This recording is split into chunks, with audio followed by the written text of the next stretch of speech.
अस्सलाम वालेकुम बच्चों। आइए आज हम आपको एक साइंसदान से मुलाकात करवाते हैं।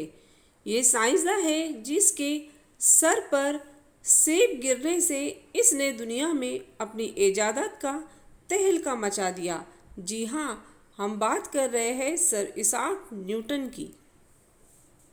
सर आइजैक न्यूटन की पैदाइश 25 दिसंबर 1642 को इंग्लैंड यानी बरतानिया में हुई थी।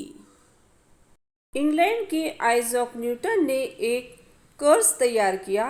इसकी एक सतह को इन्होंने जामुनी, आसमानी, नीला, सब्ज, जर्द, नारंगी और सुर्ख ऐसे 7 रंग के मसावी हिस्सों में तकसीम किया। इस कर्स को आइजैक न्यूटन ने स्टैंड पर इस्तादा किया और इसे तेजी से घुमाया।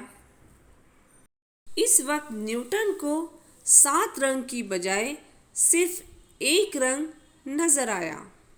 इसके बाद न्यूटन ने ये साबित किया कि सूरज की रोशनी 7 अलग अलग रंगों से बनी हुई है। लिहाजा इस कर्स को न्यूटन कर्स का नाम दिया गया। इसे न्यूटन कर्स कहते हैं।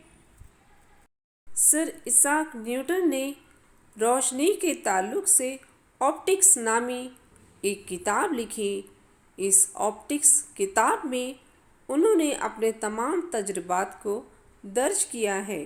थैंक्स।